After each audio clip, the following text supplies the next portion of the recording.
Good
evening, all.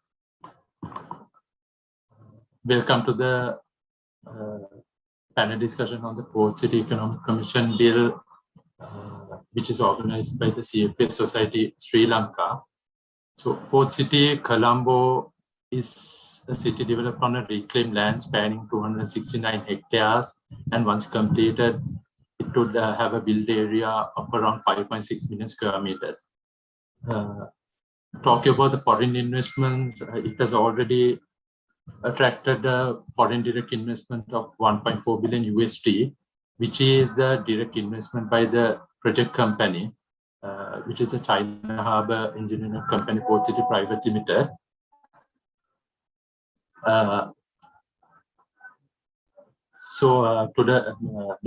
Today's panel discussion is mainly focusing on the Port City Economic Commission Bill, which is pivotal to the success of Colombo Port City, competing with the regional special economic zones and the cities in the region.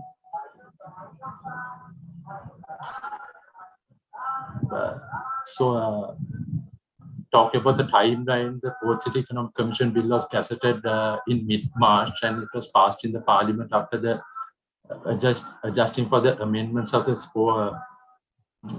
amendments given by the Supreme Court. And last week, it was signed into law by the Honorable Speaker. Then this week, we saw His Excellency the President appointed a 7-member Economic Commission for the Economic Commission. For today's panel discussion, we have two panelists. The first panelist is Mr. Niomal Gunawardena. Mr. Niomal is a partner at Nitha Partners, and he is one of the leading capital market lawyers in the country with over 30 years of experience in the financial sector.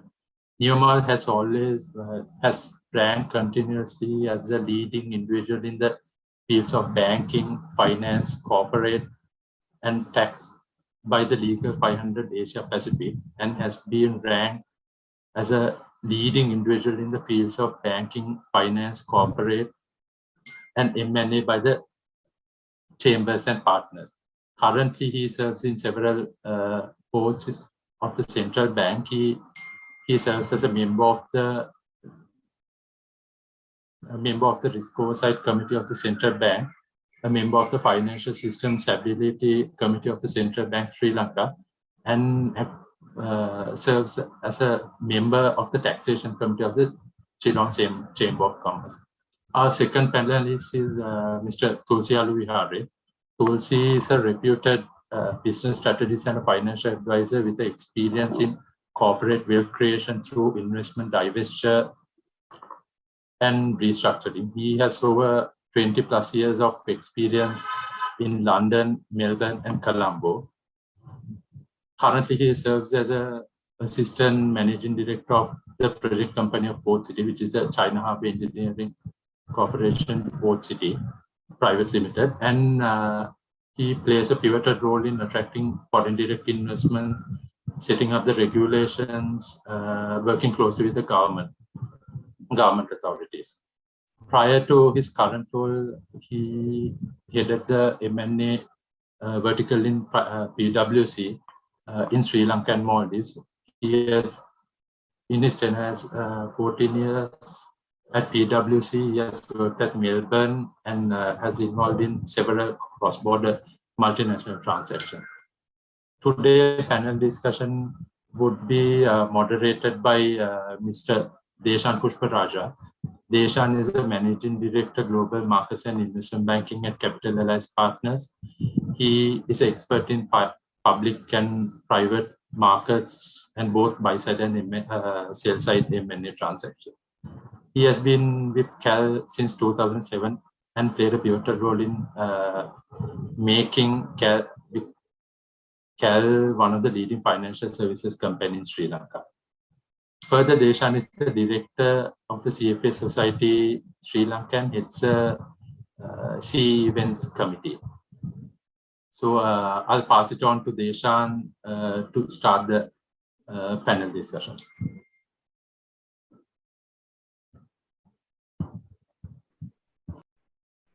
Thank you, Lahiru, for those introductions. So I welcome again all of you to this discussion. We will start off with a couple of presentations from our two panelists, which would take roughly 15 minutes each. And once the speakers have presented their initial thoughts, then we can go into a more detailed question and answer session.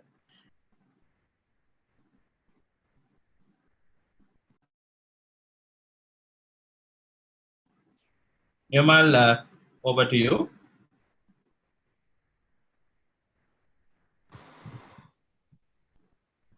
Hi, everybody. I'm supposed to make a presentation on the bill in a general sense. And there's also a part which relates to the Supreme Court decision. If there are any questions, then maybe we could also deal with that part. But in the interest of time, we'll just go through the main provisions in an operational sense in the bill. And then I think Tulsi could add me to it when he deals with the actual practical aspects. Right. So first of all, the name is the Colombo Port City Special Economic Zone. And it's referred to as the area of authority. And all land in that zone has been vested in the commission. That's the Port City Commission.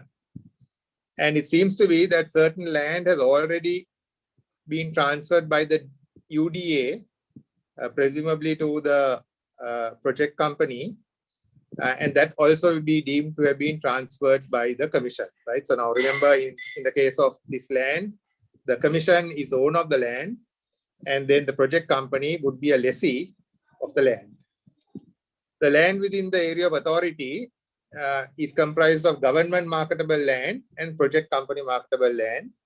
I think in total there is about 170 hectares or acres, out of which 60% I think is project company and 40% is government. There will be a master plan of the commission, which is approved by the president, which will be the basis of the zoning and all other development activities which are to be implemented within the area of authority. Right. So it's within the scope of the master plan that all the development which would actually take place. Yeah. Can you move to the next one, please?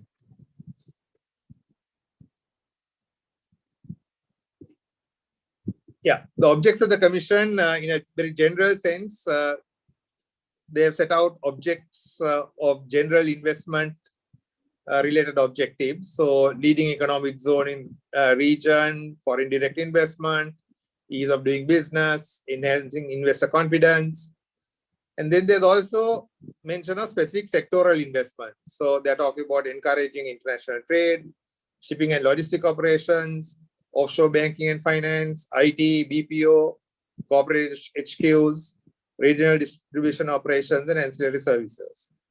Furthermore, they are also referring to innovation and entrepreneurship, tourism and ancillary services, employment generation, sustainable development, and urban amenity operations. Or in other words, the objects are very general, so therefore almost a large category of investors could possibly fall within one of these to say that it would be entitled to carry on business within the Port City Area of Authority. Yeah, now the commission and how is it funded? The commission has 5 to 7 members. The 7 members have already been appointed. The fund of the commission is 400 million given by the project company initially. 1% of all sums received from the lease of project company marketable land from the date of the passing of the Act until 30th June 2028. 1% of all sums received from the lease of government marketable land from July 1, 2023 until 30th June 2028. And thereafter, it's the assessment rates, levies, and other fees charged and imposed by the commission which should constitute the funding of the commission. So it seems to be that it is to be self-funded, and the manner in which it is to be funded is this, right? I don't know if by some chance this funding is adequate, but this is the basic scheme of funding the commission. Okay, next. Carrying on business in the area of authority, you need to be an authorized person. And interesting enough, unlike in the case of the Board of Investment or BOI, in the case of the commission and the Port City, you could even have an individual or a partnership which could be an authorized person who could engage in business within the area of authority.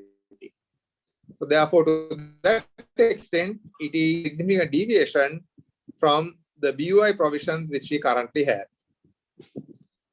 As an interim measure, until the infrastructure is up, the commission may authorize an authorized person to even engage in business from outside the area of authority, that is from outside that specific area for a period not exceeding 5 years.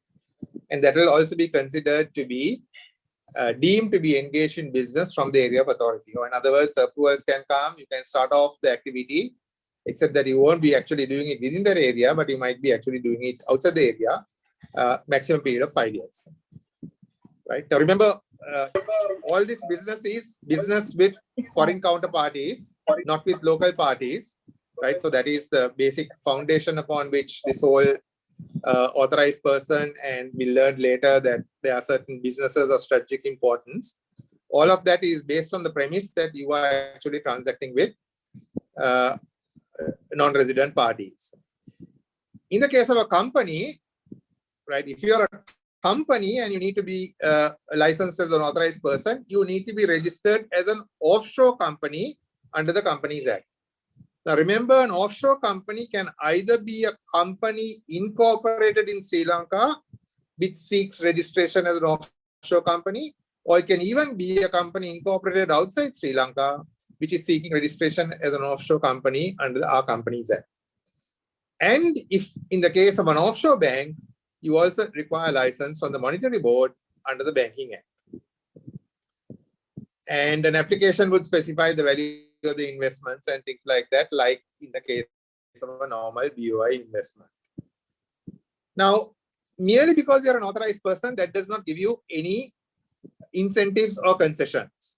So that is one of the things which needs to be noted. So there can be a category of businesses which are carrying on business within the Port City, which are authorized persons, but which are not enjoying any exemptions or incentives. Now, for example, at the moment, foreign sourced income is exempt from income tax in Sri Lanka. And therefore, a lot of the IT companies, even though set up by foreigners, don't seek any approvals under the BOI because they don't consider that there is anything additional coming from the BOI. So I presume even in the case of authorized persons, for example, in area IT entirely or BP, where you are doing entirely work for outsiders and you are getting paid in foreign currency, persons may be just satisfied being an authorized person, but may not need to be approved as a business of strategic importance or a BSI. But remember, incentives and exemptions are only given to BSIs. The exemptions and incentives need to be in accordance with the regulations made by the President, which have been approved by Parliament. So therefore, the overall framework for the grant of the exemptions and incentives, right, have been President. Remember, when I say President in his capacity as the minister in charge of the port city. So if the President decides that he is going to have another minister in charge of the port city, it would mean that minister. Right. So therefore, the overall framework is set out with the regulations. Within the scope of those regulations, right, the port city, the commission could give exemptions and incentives. Now, this is one of those matters which the Supreme Court had something to say about the wording of the Act in this regard. The Commission, in consultation with the President, would identify the businesses, and the Act itself specifies the enactments in Schedule 2 of the Act from which a BSI could be exempted. So the Inland Revenue Act, the Value Added Tax Act, right? So all those revenue statutes, and includes, for example, the Termination of Employment Act, right? So therefore, there is provision to exempt you from the application of the Act. So remember, within the scope of that, there could be exemptions which are given to a BSI. Now, once again, the Supreme Court had some comments on this with regard to the manner in which those exemptions could be granted. Or in other words, it seems to be indicative that you might not be able to give a blanket exemption from the Inland Revenue Act, for example. So, for example, for a long period of time, BOI enterprises, there was always a question mark. If you have an exemption under the BOI, which results in not having to pay any income tax, do you need to file an income tax return? Now, for a long period of time, that controversy was open. And eventually, I think now they filed income tax returns, but at least until about 10 years back, a lot of the BOI enterprises who are completely exempt from income tax used to say, no, we have no obligation to file an income tax return either. Right? So therefore, you might be able to exempt from the application of these acts, but the manner in which it is done may not enable you to give what is called a blanket exemption from the entirety of the provisions of the Act. With regard to banking and finance and capital markets, right, getting on to a specific area, there is provision to carry on offshore banking. This is specifically referred to. Right now, in order to be carry on offshore banking, you need to be registered as an offshore company and also require license by the Monetary Board as an offshore bank. Right. Now, the general feature of being an authorized person is that you can only carry on business with persons who are not citizens or residents of Sri Lanka. There is one exception to this rule, where they can give you specific permission to engage in business with people who are in Sri Lanka. But the Supreme Court very specifically said that if you are doing so, then you should not be in a more advantageous position than a local person who's providing the similar services. But that is an exception, right? But in general, you need to remember that it is all about engaging in business with persons who are not citizens or residents of Sri Lanka. Right. So therefore, if you take some area like investment banking, it is likely that you can carry on investment banking, right? But it is likely that they will not give you permission to engage in investment banking business with a citizen or a resident of Sri Lanka. Right? So in which case, do entirely with foreign counterparties. Now, one of the things which should be noted is that within this port city area of authority, there can be laws which come within the purview of various regulatory authorities. Now, those laws, unless I specifically mention them, have not been displaced. So, for example, there are few laws which have been displaced completely. The UDA law, the BOI law, right? certain laws, the municipal council's ordinance, those have been completely displaced. But in general, remember, the regular member prevails, and therefore, if you are carrying on an activity which is regulated, you also would need to get the permission from that relevant regulatory authority. Now, in the case of an area like investment banking, currently, investment banking is almost entirely unregulated. It does not come within the purview of the SEC Act. It's only investment managers who are defined in a very narrow way who come within the purview of the SEC Act. Right? So therefore, if an investment bank, for example, sets up in the port city, right, it is likely that the SEC would not have any regulatory authority over such an investment bank. However, you need to note that the new SEC Act is talking about regulating market intermediaries who are currently not regulated. For example, they're talking about corporate finance advisors. They're talking about investment managers. They're talking about investment analysts. And they're talking about financial planners, being additional categories of market intermediaries who are to be regulated. Now, if by some chance the new SEC Act comes into being and there is regulation around those, then the SEC needs to ensure that that wording does not impinge upon somebody working in the port city who is rendering services entirely to non-resident persons, right? Because if by some chance they also fall within the scope of regulations, I think they would find it unacceptable that they are not rendering any service to any person in Sri Lanka, but yet have fallen within the purview of the SEC. Now, with regard to regulatory aspects of SEC, the SEC regulations would continue to be applicable within the port city unless the port city itself publishes regulations in respect of those matters. If it publishes regulations in respect of those matters, then in such a case, those port city regulations would be what would regulate those persons who are acting within the area of authority.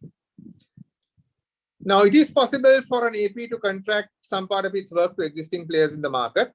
That's possible, right? Because the restriction is on carrying on business with a person in Sri Lanka, with a resident or citizen in Sri Lanka. We generally don't consider the back end of it as being carrying on business. So if you are carrying on an assignment for, let's say, a client in, let's say, the UK, right? But you want some part of it subcontracted to somebody in Colombo who's outside the area of authority, in my view, right, that would not contravene the prohibition on engaging in business with a citizen or resident of Sri Lanka. It's just the back end which is being done. In general, since foreign income is exempt from income tax, an AP may be able to carry out activities without being a BSI. Right? So you may not require registration as a business of strategic importance, right? You might be just satisfied with being an AP, still being able to do some activity like investment banking. Okay, next.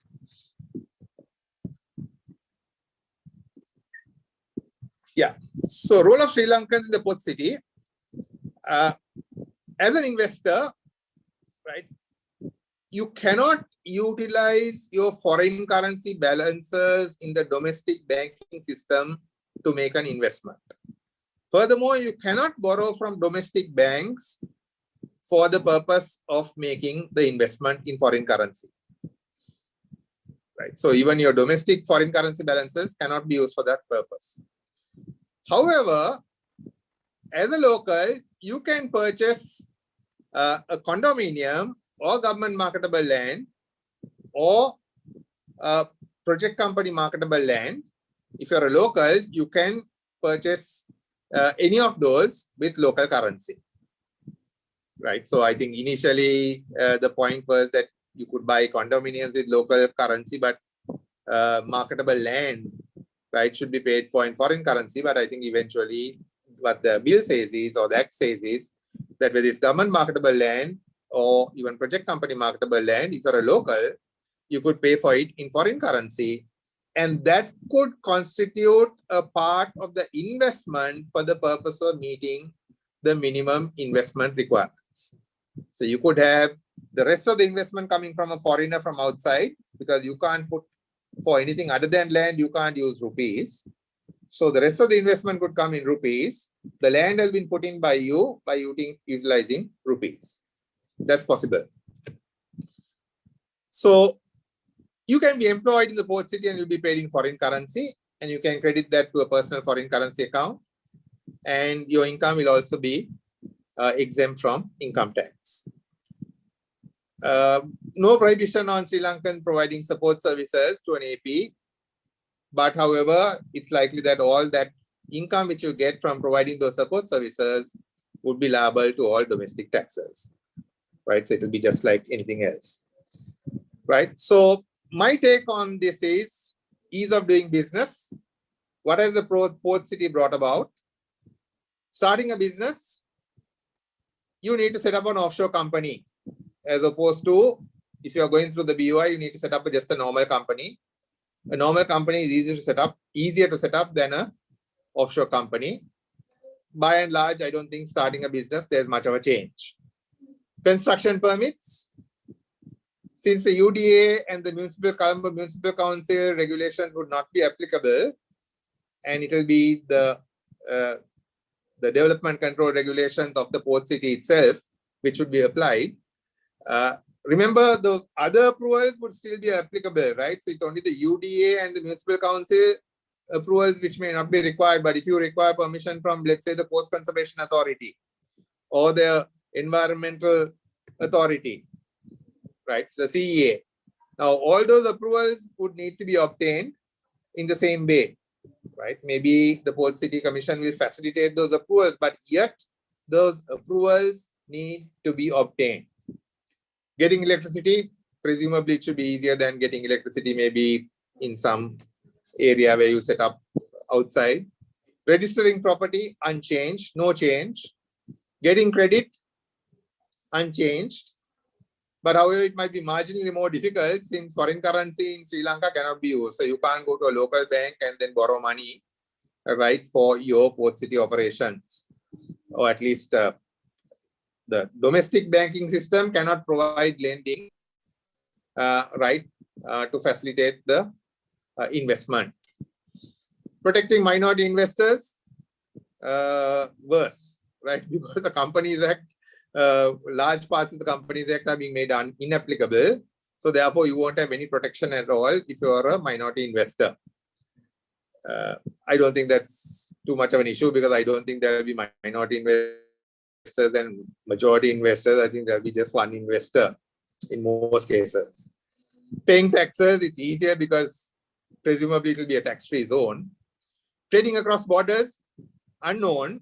These are the headings which I use for ease of doing business in order to give a ranking to Sri Lanka. Trading across borders, once again, most of it would be services. So really, it's unknown as to how services are really affected about trading across borders. But one thing is the customs ordinance is inapplicable in respect of, or it can be made inapplicable in respect of a BSI, right? So therefore, that may assist you in some aspects. Enforcement of contracts, theoretically, it may be marginally easier since they are referring to court processes being expedited. Or in other words, the court should give priority to cases which involve the port city. But that's easier said than done. And remember, this International Commercial Arbitration Center really does not expedite any process, because that only deals with that would only be fully applicable in respect of contracts between the Commission and an investor. Right. So therefore, there are very few disputes, for example, between the BOI, right, and its investors, which go to court. The main disputes which the BOI has is basically all the employees have sued them in some labor tribunal, or their suppliers sued them in some district court. Now, that sort of litigation, right, will still be prevalent. it won't be caught up by, presumably it won't get caught up by arbitration processes, nor can you get out of the court process in Sri Lanka in respect of those sort of disputes.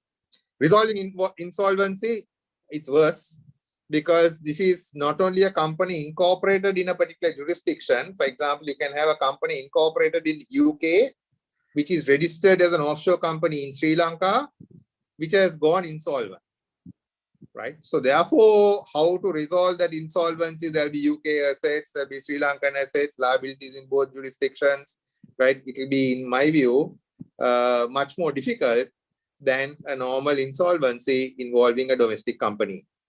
Right. Once again, as I told you, an offshore company could be a locally incorporated company, which is registered as an offshore company, in which case it's almost the same. But if it's a company incorporated overseas, which is being registered as an offshore company here, insolvency or resolving insolvency would be quite difficult. Employing workers is the heading for ease of doing business. How easy is it to employ workers?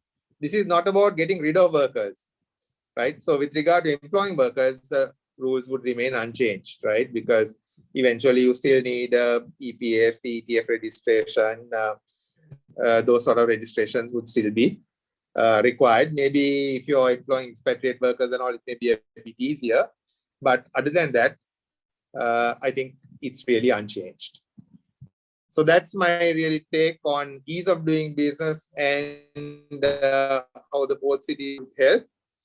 But one thing which should be remembered, one significant difference between the current BOI regime and port city. Under the port city, if you want to be a business of strategic importance and be entitled to any concessions or exemptions, then you need to go through a process. The process is the commission recommends to the president submits it to cabinet, cabinet approves, it is gazetted by order published. There's a gazette which is published, right? And then it is submitted to Parliament for information purposes. Or in other words, every single business which wants to be a BSI will have to go through that process, right? Unlike the current BOI. In the BOI currently, the generality of businesses, the approval just comes from the BOI and that's the end of it. It's only strategic development projects, which are the large projects, which eventually need to go through a process of cabinet, gazetting, and in that case, approval from Parliament. So therefore, I think there is a significant difference with regard to the approval process with regard to the generality of businesses which may set up within the port city, but who still want to be classified as a BSI. Yeah, that's my take on it. I think maybe if there are some questions later, we can take it up. Thanks. Thanks, Nirmal. Thank you for that. Can I now call upon Tulsi also to share his thoughts? Tulsi, it's been a long time coming, the passing of this bill, and I'm sure you're excited about it. So maybe you can share some thoughts with us. I hope the technical glitches are sorted now. Tulsi, over to you. Yeah, okay. Can you see my screen now? Yes, we can. Yeah. Great. 1 second.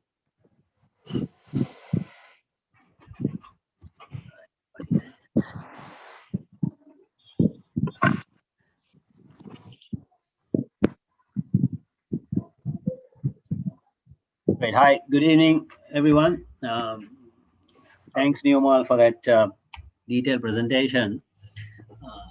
I think since most of you actually know a lot about Port City now, more from an infrastructure development perspective, I'm not going to really spend a lot of time on it.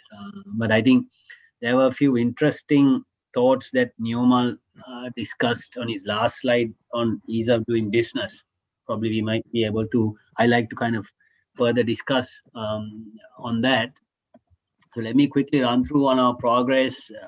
Of the committed 1.4 billion, we have invested thus far about 1.1 billion. So as we speak now, close to 100 hectares of land is ready for construction. In addition to the the 1.4 billion, we have also come forward with another further investment about first 1 billion for a mixed-use development. And we have also partnered with a local conglomerate to develop the first phase, which consists of 3 residential towers and 2 commercial towers with a retail podium, with a $450 million investment. We hope to break ground before end of this year on that. This is just to give you some context. So the total of Port City consists of 74 land lots, about 178 marketable plots. On the chart on your right really shows the division of land between the government of Sri Lanka and the Port City, the project company. So as you can see there, of the 269, 116 hectares is given, or there is a leasehold right in return for the 1.4 billion invested by the project company. Of the 153 hectares of government land, there is 62 hectares of marketable land and 91 hectares, which is public spaces. So 1/3 of Port City is accessible for everybody. So half of, if you look at the chart on the left, that's the split between residential, office, retail, hospitality. Half of Port City development, about 6.3 million in gloss floor area. I think Desha mentioned 5.7. There have been certain tweaks to the master plan now.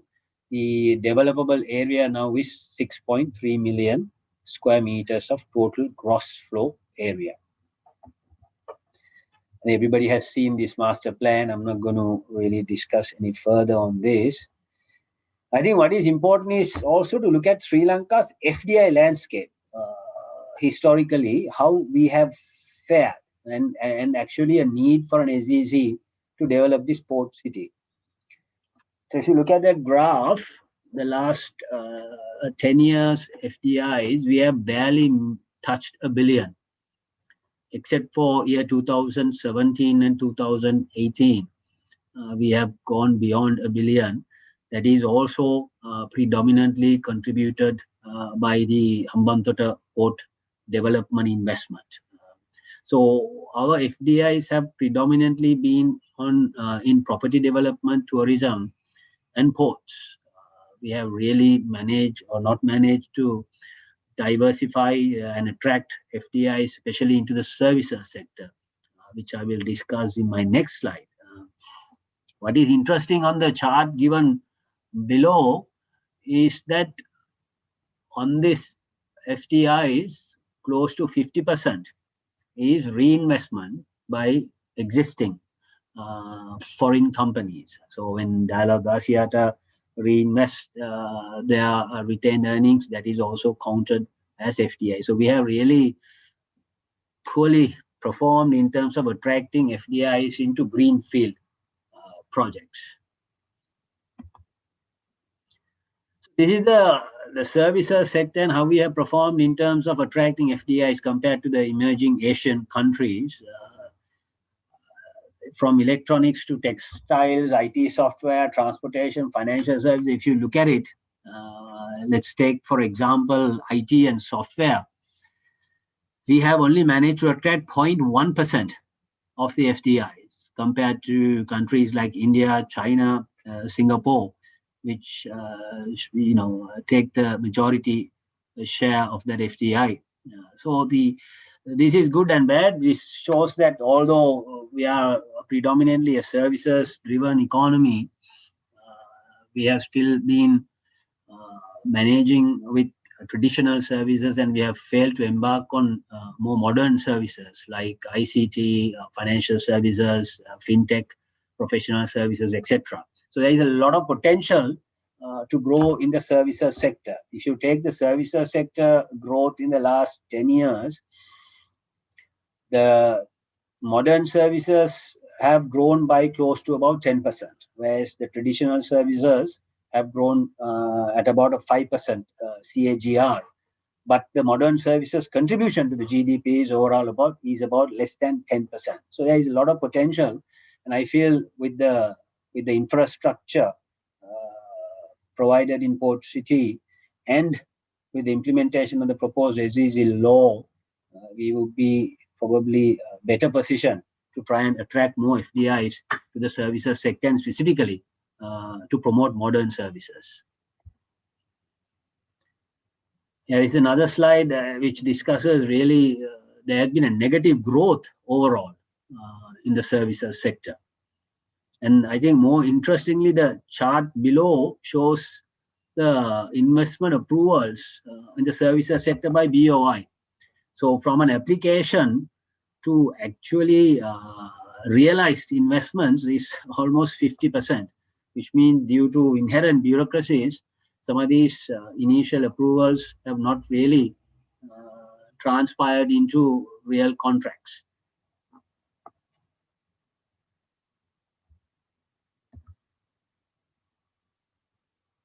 I think Neomal touched upon some of these provisions. I'm not going to discuss this again. So these are some of the key features in the proposed SEC law, which we believe that would place Port City in a competitive position in the region to attract some of these large businesses, multinational companies to relocate or expand into Port City. I think many of you know we rank quite poorly in doing business. We've been 99. 5 years ago, our ranking was the same. Look at India and China. They have made significant progress. So there's a lot of competition for us in order to attract capital and talent to Port City. So this is, I think, something that Neomal touched upon. Probably we can discuss a bit further on some of these aspects, which I may have a different view on some of them. So from starting a business, construction permit, getting electricity, registering a property, I feel with a single window facilitator, and considering that this is a planned city, we will have significant advantages within Port City. If I may touch upon now, for instance, if you look at this chart on a registering property, we rank 138 in doing business index. Now, if you kind of deep dive into this ranking, the registering property is really looked at in 3 or 4 aspects. The process of registration, time it takes to register, cost involved, and quality of land administration index. So if I specifically talk about the quality of land administration index, we have scored 5.5. This is according to the World Bank out of 30. So this is because really our information is not transparent. Title clearance has been significant issues. Lands have to be surveyed. Approvals has been a cumbersome task. So within Port City, since it's a planned city, all these approvals are in place as we speak. So for all 74 plots, in terms of supply of utilities, assessment of requirements, all that is all been set. And I think Neomal mentioned about coast conservation approval, that is already is in place, even an environmental impact assessment. So we did 3 EIAs, 2 for vertical, 2 for reclamation and infrastructure development, and 1 EIA was already done for vertical development. So I believe that registering a property, getting electricity, construction permits, all would be much faster compared to our existing process. So in our existing process for a land registering, we take 29 days. That includes obviously title search, surveys, etc., etc. Here it's brand new, clear title that we are creating within Port City. Happy to obviously have further discussion on this.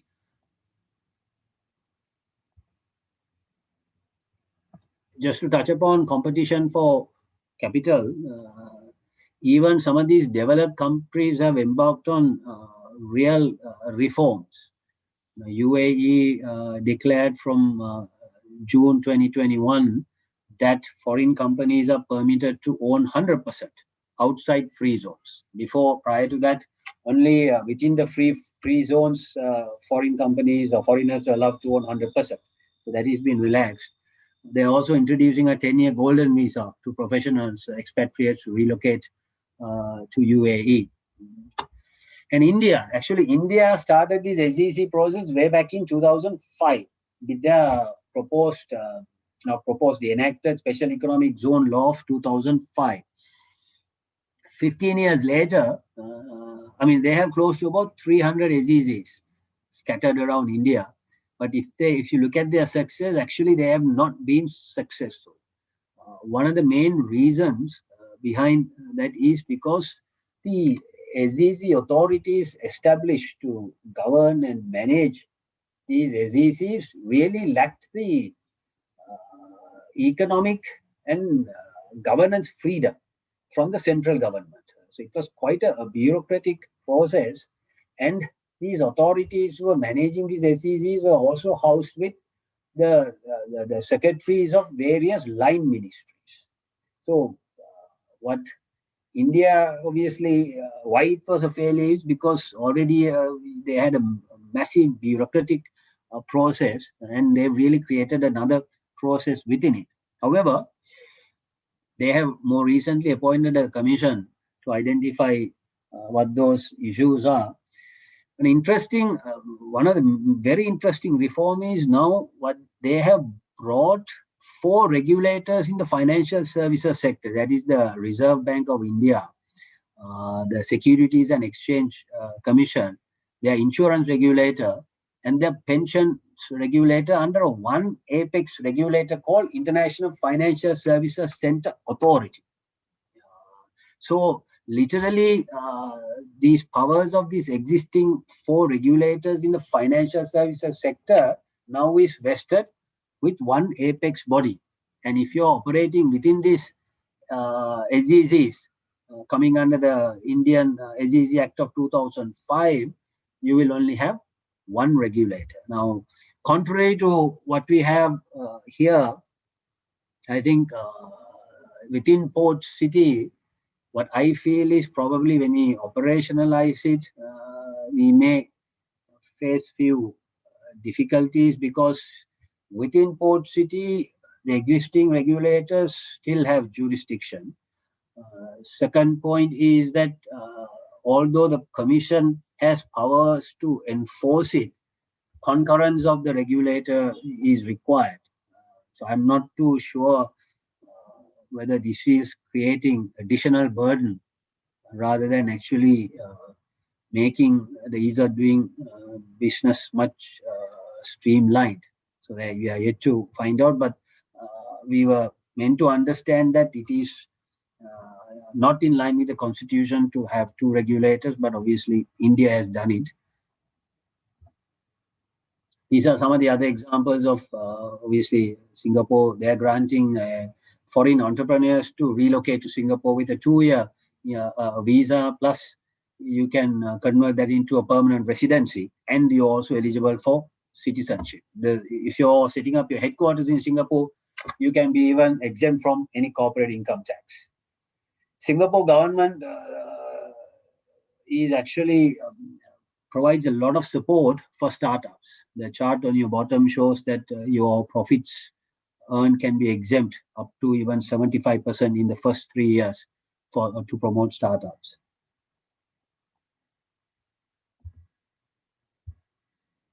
So this is our 5-year strategic plot rollout plan. We have identified about 20 plots that is equates to about 60 hectares. An investment required for these plots are about 5 billion. And those highlighted plots of the 74 plots, these 20 plots, and we hope that we can realize this investment. And some of these investments have already been committed.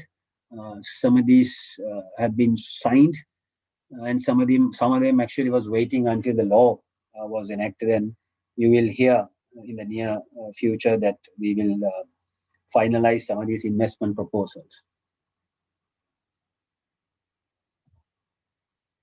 I think benefits of Port City, probably everybody has seen this slide. There's enough literature in the market on this. I think one of the main things that I wanted to really emphasize here is the supply chain impact of Port City. Neomal mentioned that sourcing goods and services from rest of Sri Lanka is not restricted. It's the other way around. For an authorized person is not permitted to do business within Sri Lanka. So what it means is that all businesses, whether goods or services, have the ability to supply their services to port city and earn in any designated foreign currency. So it will be deemed as an export. Now, why it is advantageous is that some of our existing, probably even small and medium enterprises, which lack the scale or the compliance cost was quite high for them to really compete in an export market. Now, with Port City, they will have a platform really to supply to Port City goods or services, and then obviously scale it up. So there's a significant opportunity even for professionals, for bankers, lawyers, accountants, having the ability to give their services to some of the large multinational companies who may come and set up in Port City. I think the other advantage is that because of the interim provision, allowing once obviously now the law is enacted, because the interim provision that the companies now can set up outside Port City in the next 5 years, I think will provide a much needed lifeline for our struggling real estate market in Colombo. Yes, I think that's all from me. Happy to take any questions, Nishad. Thanks, Tulsi, and thanks, Nirmal, for your thoughts. So I'll kick things off with a few questions. And if our audience also has any questions, you can post it on our Facebook page on the comment section of the live webinar that's going on. And I'll try to take a couple of questions from there as well. Tulsi, to start off with you, you did mention about special economic zones even in India, and how the government of India had experimented with it for 15 years but had not succeeded. So obviously one part of this puzzle is the physical land and the development of the buildings. But what do you think it would take for Sri Lanka's special economic zone, the port city, to actually succeed in attracting businesses? What would be a differentiating factor?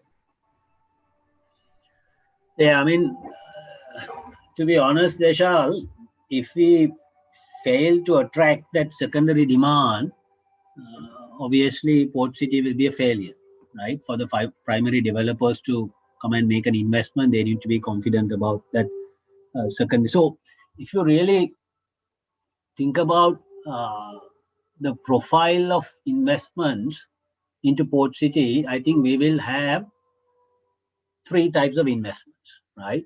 One is the less capital intensive businesses, headquarters, IT companies, shipping and logistics, offshore banks,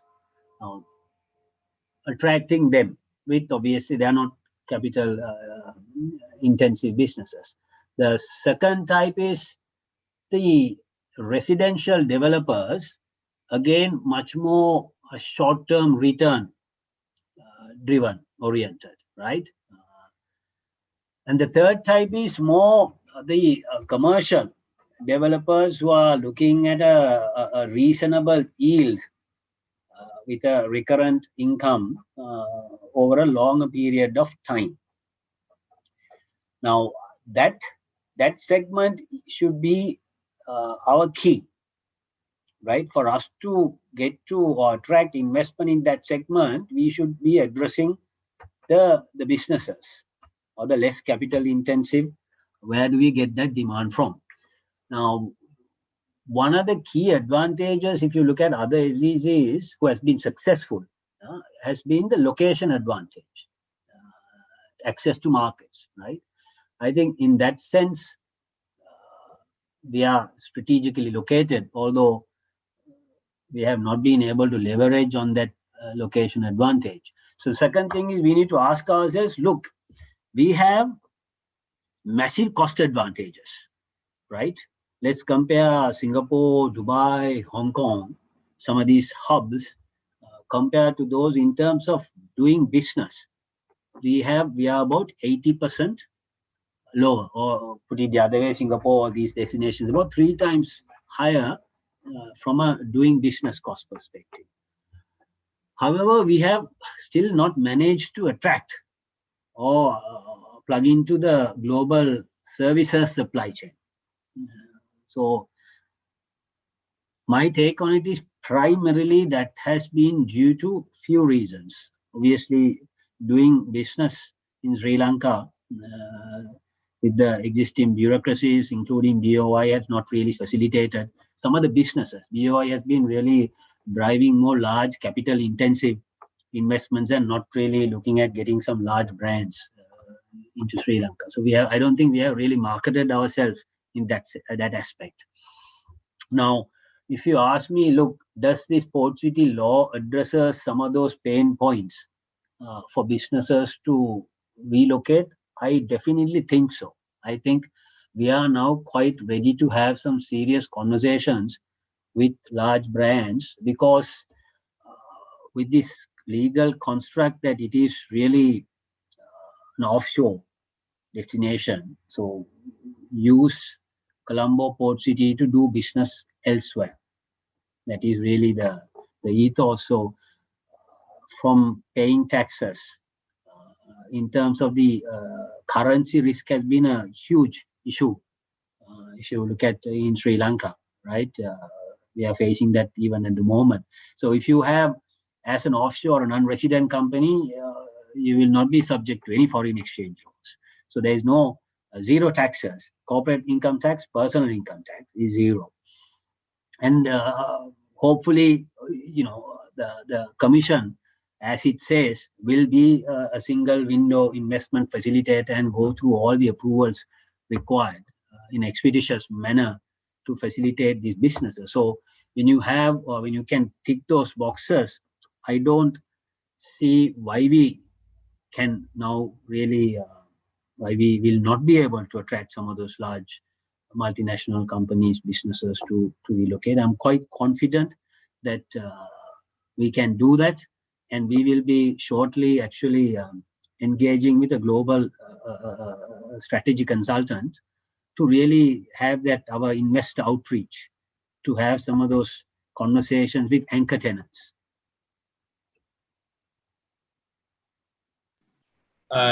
Thanks to Tulsi. Just a follow-up question on that. And as you quite rightly said, there is the property development angle, which is what CHEC is by nature. Then you also have, but you need the businesses to come set it up, and before you can get, I think that there needs to be interest before there will be enough developers to come in and these blocks of land and build it. Who is going to really be driving that initiative? Does that fall on the commission? Does that fall on the project development company? Is it going to be a collaborative effort? Who is going to be driving? I look, it has to be a collaborative effort, right? Simply because there is geopolitics at play as well.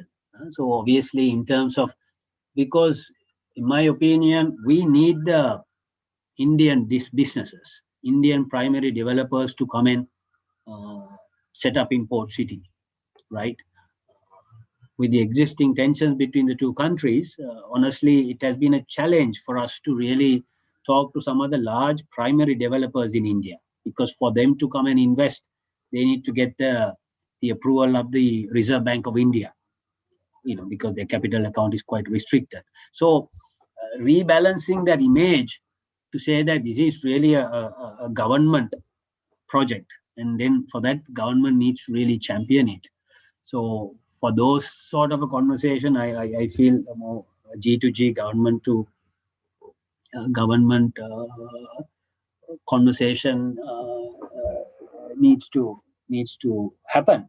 However, if you look at, we have already made an investment of about 1.1 billion, and it's for, so we will commit 1.4 billion. So it's in greater interest for us that this has to be a success, because of that 1.4 billion, there is certain amount, obviously, we have borrowed. And our repayments to our financial institutions have kickstart actually in last year. So we need to start making those payments. So I think it will be a collaborative effort. Yeah, I mean, we are yet to see how this commission will really run. A DG or a CEO is yet to be appointed. So yeah. Thanks, Lucy. Nirmal, one question for you on just taking up where Tulsi left off. We saw a commission being appointed by His Excellency the President a few days ago. As per how the act is structured, is it the commission that's going to be driving most of the initiatives, or is it the Director General who will then be appointed by this commission and the executive branch once that's up and running? Yeah, I think it's quite clear that it will be the Director General who will run the show. This commission is like a board of directors in a company. It's not like the SEC, where I think the SEC is slightly different structure, where the chairman, I think, takes on more executive functions, right? But I think this commission, it's reasonably clear that it will be, by and large, non-executive, and I think there are ex officio members as well. And also, when you look at the members of the commission themselves, I don't think they can devote their full time either to the affairs of the commission either. So it will be the Director General, I think, will be key, who will have to drive this whole process. Okay. And there was obviously a lot of talk around the passing of this bill itself, the Supreme Court determinations around some of the original provisions of the bill. Can you talk us through some of the main changes or main observations that the Supreme Court made and how that changed the overall structure of the bill itself? Was there any structural changes that came out of that Supreme Court determination? Right, I'll just summarize it there. So, by and large, there were some preliminary objections which are taken up, namely that this area of authority did not fall within the territorial limits of Sri Lanka, and therefore that it did not form part of Sri Lanka, and therefore that it could not possibly legislate in respect of such an area. And there was also another technical objection taken up that the Port City Commission carried out certain functions which fall within the province of the provincial councils, which required approval from the provincial councils. And since the provincial councils are defunct at the moment, that without that approval, that the bill could not be taken up. So all those preliminary objections were dismissed. However, there were two matters which I think had some important implications. The original bill indicated that with respect to approvals which had to be got from regulatory authorities, that the Port City Commission would obtain that approval and get the concurrence of that regulatory authority, with the regulatory authority being under some sort of obligation to provide such concurrence expeditiously. The Supreme Court said no, right? That is an exercise of the powers of those regulatory authorities. That cannot be done. So therefore, the position is that consequent to some amendments which were recommended by the Supreme Court, the regulatory authority needs to give its decision with respect to a matter which falls within their purview and which falls within the area of authority. Right. So therefore, that is a given. It's not the commission which gives that approval. It is a regulatory authority which has to give that approval. Now that obviously cuts across the single window facilitator concept to some extent, because the single window facilitator concept would mean that you go to the single window and they would get you all the approvals, implicitly indicating we can give you the approval, right? You just need to send in the application to me. I will get you all the approvals, or I will give you all the approvals obtained in the concurrence of the relevant authorities. So that was a significant change which occurred, which has some implications. The other change which occurred was that with regard to the grant of exemptions and concessions, the Act seemed to indicate that the Commission itself could give those concessions and exemptions from the application of the acts which are mentioned in Schedule 2, that is the Inland Revenue Act, the VAT Act, and various things. And that the President may make regulations in respect of how that approval should be granted, may make regulations. The Supreme Court said, no, that's not the way. The President has to make, shall make the regulations, and you can only give concessions and exemptions within the scope of what has been regulated by the President. And remember, the regulations which are made by the President eventually needs also to be approved by Parliament. So there would be regulations in general which are made by the President, approved by Parliament, and the Commission would be able to give the approval or the concession or the exemption within the scope of the overall scope of those regulations.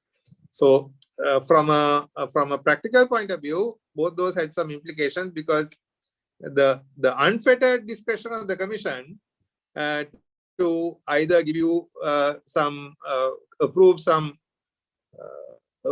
give you some approval for some regulatory matter which fell within the purview of some other regulatory authority, or to give you a concession or an exemption, seems to have got restricted. Thanks, Nirmal. Tulsi, you had some views on the ease of doing business and the single window. Do you want to comment on that? Yeah, I think on the registration of property, I kind of touched upon it. To add to what Nirmal was saying, I think he's quite right that that the whole objective of a single window facilitator and having given a lot of powers to the Commission is to really cut across a lot of those bureaucracies which have been inherent in our whole system. Right now, based on the verdict by the Supreme Court, which says that, look, the decision of the regulator rather than concurrence needs to be obtained, which suggests that obviously there is a greater role to be played by the regulator. However, also the law provides that the Commission will seek these regulators to set up their office within the area of authority, and it specifically says the relevant regulatory authority shall ensure that such office is managed by officers of sufficient seniority and authority. So the objective really is there is, yes, okay, you still need to approve it, but hopefully it can be done in a very expeditious manner by some of these regulators having departments, officers within or under the Commission, within the Commission. I think on the ease of doing business, I think some other my slides kind of touched upon it on registering all in terms of the property side of things, getting electricity, all approvals. I think it has to be much faster. And even on a company registration, yes, obviously under Section 11, Part 11 of the Companies Act, they will have to seek registration. But again, our thinking is that there'll be a desk at the port city to address and attend to those. And more importantly, there'll be what is called an estate management company as a joint venture between the government of Sri Lanka and the project company will be set up. So the main objective of that estate management company is, again, whilst the Commission is really a single window to facilitate business approvals, etc., there could be certain amount of powers be delegated by the Commission to the EMC in terms of collecting rates to managing all the common areas within Port City. Again, that provision has been brought in to make sure there'll be a much more efficient process and a quality of service provided within the Port City compared to what we experience in Colombo. Thanks, Lucy. Let me read out one of the audience questions. I think that's directed at you. What is the current take-up rate? That is the question in terms of the plots that you showed us today. I heard the Honorable Minister also saying that there are a few especially hospital brands that have committed. Are you able to tell us a little bit about what kind of commitment that you've seen so far, and if there are any brands that you can explicitly mention at this point of names coming in? No, so the biggest missing piece has been the law for anybody to really make a real commitment, right? So as I showed in my slides, we have identified about 20 plots, about 60 hectares as our initial rollout plan. I can tell you of that, close to about 15 hectares, we have commitments. So that's a decent run rate if you look at it, saying that obviously we have just enacted the law. So for about 15 hectares, there's commitments, and we expect that within the next 10 years, we will be able to complete phase 1. Phase 1 will consist close to about 70 hectares. So by 2030, at the same time, we need to also be cognizant that, look, our sales velocities may not be like how it was in Dubai 10 years ago, 10, 15 years ago. But the initial interest in Sri Lanka had been quite good, quite encouraging, even under these challenging circumstances, and also by some of the local investors. There is definitely an inherent restriction by the law that they need to raise all these funds overseas. But I think that will also give some of the local developers, investors, an opportunity to really partner with some of the local foreign investors. Thanks, Tulsi. Newmal, another question for you from the audience related to this last point Tulsi made. Can local banks set up offshore banking units within the port city? Yes, they can. And in all probability, they will. The local banks will. Because probably they might have a concessionary tax rate or something like that, or the no taxes. Whereas I think at the moment the offshore banking is also subject to tax. So very likely they might be one of the earliest, the locally incorporated banks.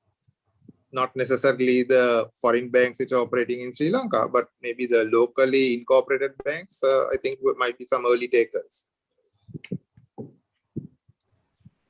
Great. Yes. Tulsi, did you have anything to add there as well? Yeah, I think Newman is right, and there's a great opportunity because of this, a lot of restrictions in our foreign exchange. I think there's an absolute opportunity for local banks to really set up their offshore banking unit there. And also, see, large developers, even such as Port City, when we set up within Port City, how the law has defined this is doing business in and from Port City. So any party who may not really even have a real direct export or foreign source of income, but who may set up within Port City to transact within Port City also will come under that same definition. Right. Tulsi, regarding where the interest is going to come from, in your view, and where would you be spending most amount of your time in terms of both in terms of project developers and in terms of businesses, because these two could come from different source markets completely. Where would you really be spending your time? There's a lot of talk about Chinese investment. Do you think that's where it's going to come from, or what geographies do you think you'd see? So we have identified few primary markets. India is definitely one, Middle East, Singapore, and China, right? And we have already appointed marketing sales agents in those countries to promote our development. In fact, actually, we were really planning a big bang once the law is implemented. But due to obvious reason, due to COVID, we are unable to do that. Of these markets I mentioned, I think one of the challenges are going to be in attracting that investment from India. And that's a market that we definitely need to break into. And I hope, I hope that we can do that, and then we will have some one-on-one discussion with some large real estate developers in India. With the proposed concessions and very relaxed regulation environment, I don't see why not an Indian developer who has to go through a massive approval process in terms of their property development side will not choose Sri Lanka. And especially because your currency risk is negated, right? You can invest in dollars and you can take your return out in dollars. So I don't see why not. Okay, that's interesting. Nirmal, you talked about the court process and the arbitration process and how you see that playing out. Do you think that the scope for the arbitration center here can be expanded, or was this designed in such a way that it was only for the purpose of the disputes between the SEC or the commission and the developers? No, eventually, as Tulsi mentioned, eventually it is an off-stake of who the eventual the investors are who are going to be in this zone. So eventually they will have transactions with outside parties, and if there is a reasonable amount of confidence in the arbitration center, then they would choose the arbitration center as the forum for dispute resolution. But fact of the matter is that that is something which is entirely voluntary between the parties who will be in the zone and maybe outside who would enter into contract. So that is that would depend, I think, on the number of investors and the amount of external dealings which they have and the confidence of the center itself. But from a point of view of operationalizing the center itself, it doesn't mean that all your disputes are going to end up in the center, because it's only the disputes between the commission and an investor which compulsorily needs to be decided by the arbitration center. Everything else is mutual.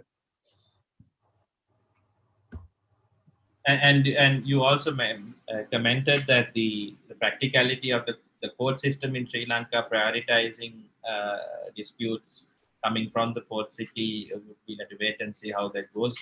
What are your thoughts? Do you think that special courts would be set up for this purpose, or how would the court system tackle something like that? No, first of all, Deshan, the question is, what are the sort of disputes which are likely to arise? Right now, for me, I think there is a doomsday scenario here which somebody needs to deal with. Right? We are dealing with services here. Right? And for example, you can have, let's say, a head of a offshore bank who's an expat who comes here, $150,000, $200,000 salary per annum. Now, when he's working in Singapore or Hong Kong, he very well understands the basis on which his employment works, hire and fire. So he is giving 1 month notice and then he leaves and he has to go home and there's nothing much more to it. But if he is fired from here, right, he can go, the Termination of Employment Act doesn't apply, so he can be fired. Right? But he is entitled to go before a labor tribunal in Colombo, and if he has put in 1 year service here, right, the average would be he'll get 3 years compensation, right? So therefore he'll walk off with $600,000, right? That will be the end of port city and services, in my view, the end of story, right? Because nobody will touch it, because they'll say basically the cost of employment there is so high, it's so we need to provide for so many contingencies there, right? Let's not go anywhere. That's it.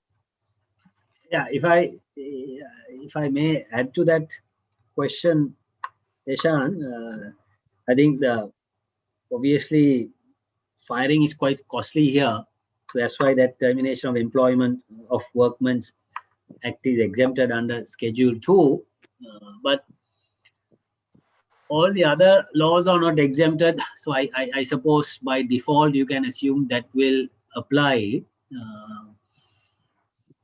But our thinking is most of these offshore companies, probably Newman can comment. I mean, what is restricting them to have normal employment contracts with these employees, and you'll be only governed by those contracts, like we have now for some of the expat staffs. I mean, can that be done?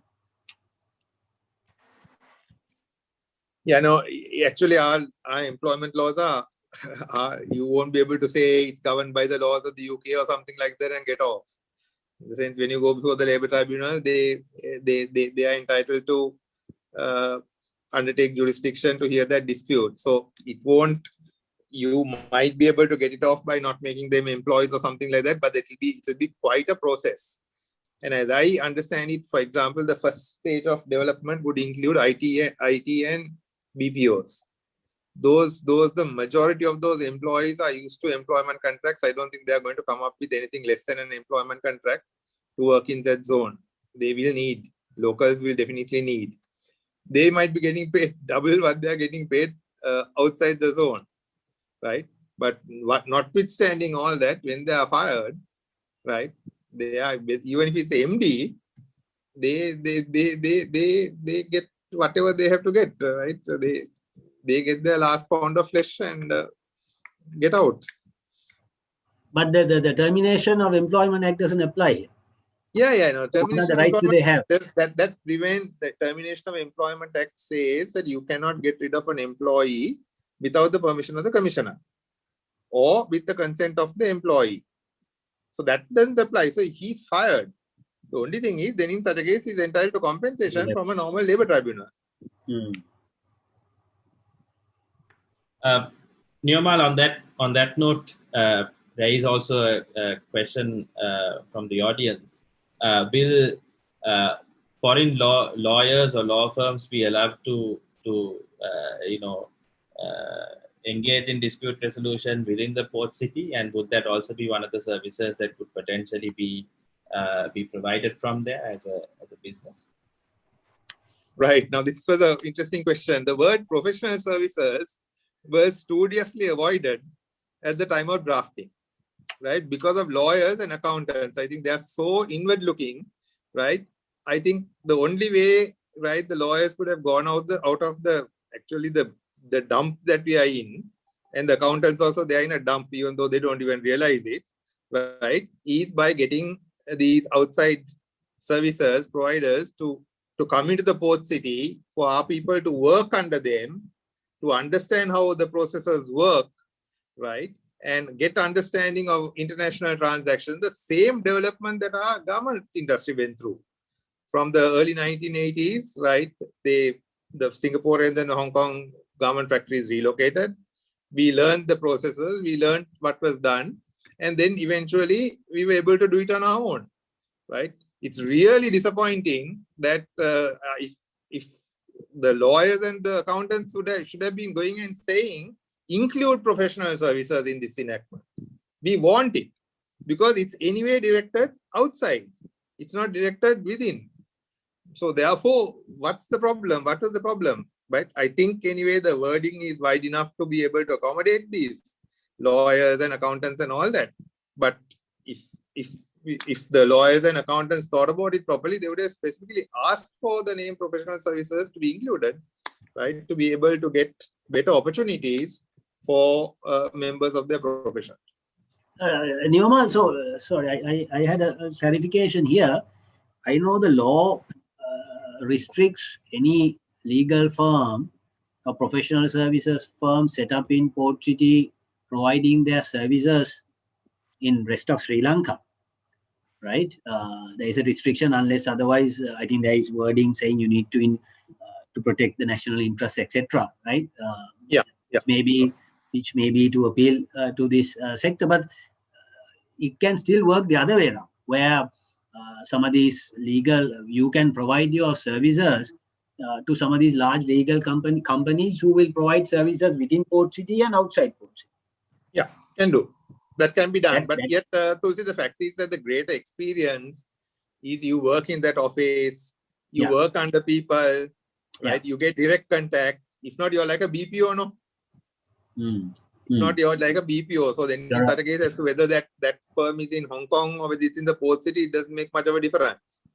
Right. So the real experiences would have been to be right in that office and then learn it as a being an employee there or something like that. I think that opportunity, I'm not saying it's completely shut out, but and I think I just need to make a comment, right? There are enough of lawyers out there who have bought houses in the southern coast, right? People are calling and asking, lockdown now, can I work from my house, my residence in, let's say, Hangama, right? Will I be violating any laws in Sri Lanka by rendering my services? They are not rendering services to locals, right? By doing their normal work, which they were doing out of their London office, now they're at home, right? In a southern province, some property. So there are a lot of categories of people who find Sri Lanka attractive place to work in. Not only foreigners, Indians and all that, they love to work here. So therefore, I think that category of person which are top end, these are not the bottom end people. These are the top end people, partners and all that, right? So we should not lose that opportunity, because that's a great opportunity also from a branding perspective. You just say that 3 of the top law firms have an office here, maybe 2 or 3 people staffing, but huge brand effect. That's true, Neoma. That's true. I'm mindful of the time. There's one more question from the audience that I want to take that's directed at Tulsi. Do you have any visibility on the government's plans for encouraging capital markets in the zone, specifically relating to the stock exchange? We had one, again, cabinet minister talking about a crypto exchange as well. Do you have any visibility of any plans so far about getting something going there? Yeah. So, Deshan, if you look at it, the Colombo Stock Exchange have been trying to set up a multi-currency board for some time, right? Their biggest challenge, in fact, has been the exchange control regulations. That has been their biggest challenge. We are in discussions with them to really set up a multi-currency board in Port City, because the ideal legal footing that is required for them to do that is provided here. And what we need to also understand, this law is only a framework law. It is just an enabler. You really need further regulations needs to be drafted under this law. At the same time, what you require is an exchange, a multi-currency exchange that is appealing to the region, where some of these companies can list here to raise their debt or equity capital, right? So which means having a banner of Colombo Stock Exchange may not really do. And so we have discussed with them to see whether they can really partner with another regional exchange. I think those conversations are happening. And we are hopeful. I think we are hopeful that we can realize it. I think one of the points that Neoma made earlier is quite valid, that because there is another SEC law is in the making. We just need to make sure there's no issues due to that law, because finally SEC is going to be the regulator. But yes, so those discussions are happening, and probably you might hear a few developments on that front before end of this year. That's good to hear. Tulsi, can I ask one last question from you? What would you define as success for the port city? What would success look like in 10 years' time in your view? Yeah, I mean, success for Port City in 10 years, as I said, completion of phase 1. But that completion of phase 1 means that that success has to really be felt in rest of Sri Lanka, right?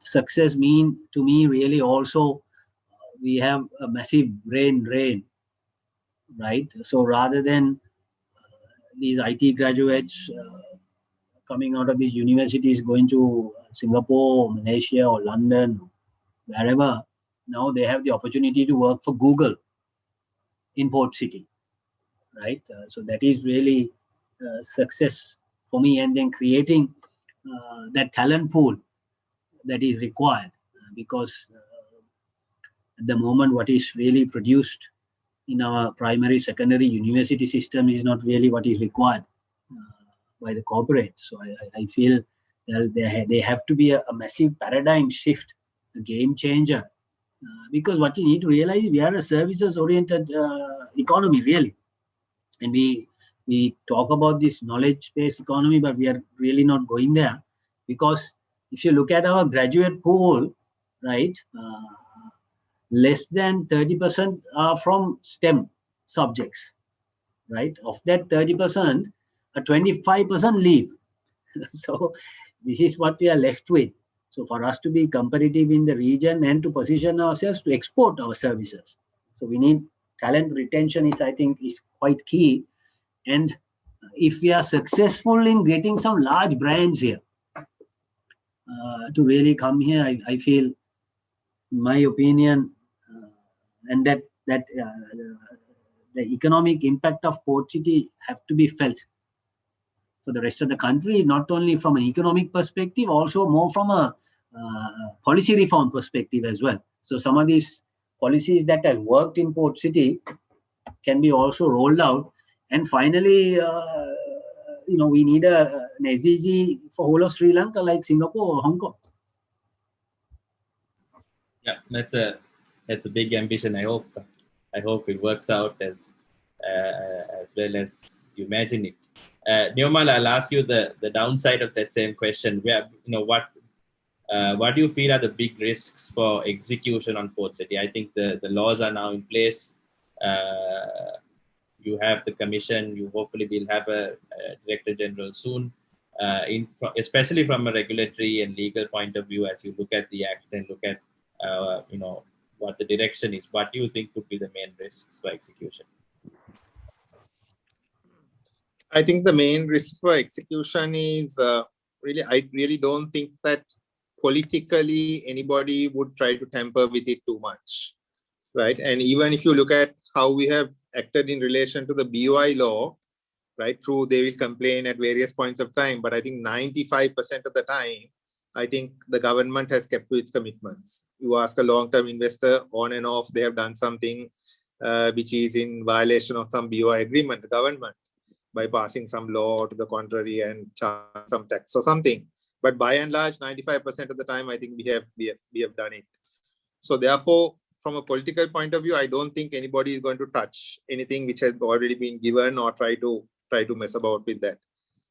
In my view, basically, the uptake has to be high, right? So if by some chance my best case scenario is there's an LRT which has a Port City, and you just go in the morning there at 7:30 and you see that stream of people coming out, the same way that you would see people walking on a street in Singapore, right? That for me is a success, right? It's the mainstream of people, right, working in the Port City, whether it's IT, BPO, whatever it is. Right? I don't know whether that will necessarily mean high value addition. But for me, I think if by some chance we can't achieve that, right, I think then in such a case, I think Port City would not be a success. The mainstream of, as Tulsi says, the mainstream of people should understand that there is benefits, and that should be actually seen to the eye, not necessarily value addition or something like that as computed in monetary terms. Thanks, Nirmal. With that being said, thank you to both of you, Tulsi and Nirmal, for your valuable thoughts. Apologies again for the slight technical mishap at the beginning. I hope everyone was able to gain much broader appreciation and understanding for the bill that was recently passed, as well as the ambitions of the Port City project in itself, and where both of our panelists see the Port City heading in the next. So thank you everyone for joining. Thank you again to our panelists. Thank you to our sponsors, the Platinum sponsor Colombo Stock Exchange, and our silver sponsors Equity and CAL. And thank you for joining us. And we hope to see you again at our next event in a few weeks' time. Thanks, everyone. Thank you. Thank you, Deshan. Thank you. Thank you. Thank you. Thank you.